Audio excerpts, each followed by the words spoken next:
Hey guys, Sean C. Phillips here. I just got finished watching Piranha Double D, yes, Piranha 3D 2 on video on demand.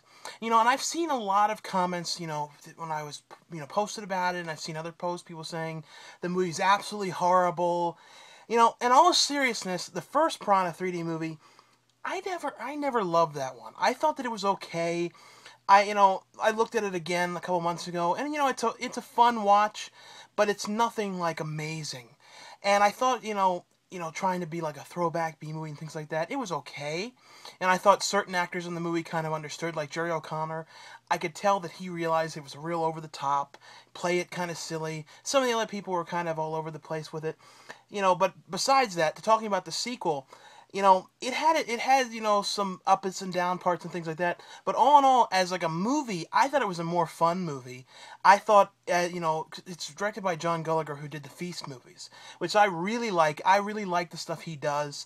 He likes, you can tell from his movies, old school, 80s style kind of things like that. And that's what this movie had a very strong feeling of. Is really was an 80s B movie, and it had that kind of vibe to it. And it's either if you like these kind of things or you don't. And there's really, with this one, I kind of think there's like almost either you like it or you don't. No in between with it. And I'm going to tell you too that David Hasselhoff, I wasn't sure how they were going to use his part in it. It's way more than a cameo. I'm going to tell you, he absolutely steals the show in this and is so funny in the stuff that he does. I've always kind of liked David Hasselhoff, as appearances and things like that, but he is so fucking funny in this movie, and what he does, I don't know, I'm not going to ruin anything about the scenes or anything, but really struck me funny, and because he was poking fun at himself, and I really liked it. But the basic concept is it's set in a water park, and what the movie opens, though, with John Gulager's father, Clu Gulager, who's best known from things like Return of the Living Dead and, the Wheelies and things like that. Clu Gulager is great. And Clu Gulager and Gary Busey, and they're kind of outside fishing in the swamps, or it's like the lakes and things like that, and they end up seeing this, like, cow, and basically, like, the cow farts out this thing, and basically, whatever happens is the piranhas get free, and in the lake, and the whole thing's kind of starting over again. I'm not going to say too, how the piranhas end up, in the water park. I don't want to ruin that. And it's kind of like the other one, the stuff at the water park, the bad stuff happening with the piranhas happens very late in the movie, probably the last 20 minutes. So I will say this movie was extremely short. That was the one thing. I don't think I've seen a movie this short in a long time. I think it was like 68, 69, like 70 minutes at tops. I mean, it has like, extended credits and things like that, and some stuff after the credits throughout it to make it a little longer. But it is really, really short. And it's too bad, though, that it's getting kind of this weird release where it's, going to, I think, like 70 theaters, and I don't know if they're going to expand it. And, then it's just really going to video on demand and things like that. You can watch it on video on demand, though, in 3D and things like that, which is pretty cool. And I thought in 3D it was fun. Like I said, I thought this was a really fun movie. But the basic thing, though, is the piranhas are out there, and then the kids, the head of the water park is doing a big reopening, and he's opening up this, like, kind of like an adult section of the water park, and it's like basically adults only, so people can go in there and swimming naked, and with these naked topless girls and things like that, and he's not gonna let anything get in the way of him opening up this water park, and the person who's the head of the water park is the guy who was, from so many different things. I think the manager and waiting and all kinds of stuff. He's always good, and he's in the movie.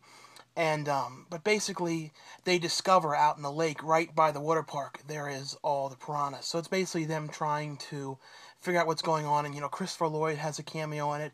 He's in it about as much as he was in the other one.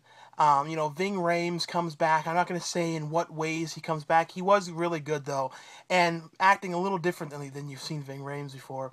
The one kind of goofy guy is in it again, too, who was in the first Piranha. But, all in all, though, I thought this was a really fun thing, and when it comes down to the piranha scenes at the water park, I thought they were cool. I thought, but like I said, I really didn't absolutely love the first Piranha movie. And this one, if I had to pick between the one that I would really prefer to watch, I think is more fun, that really is a really fun, silly B movie that you cannot take seriously in any way whatsoever, that's what this is. And if you don't like that kind of thing, definitely don't watch this. But it's, I thought it was fun. It's not anything that's going to win any awards. It's just a really fun movie that I really liked. I don't know. I really thought it was fun. I don't know. I have a strange sense of humor. I know that. And maybe because everyone's saying they didn't like it, I like it even more. I don't know.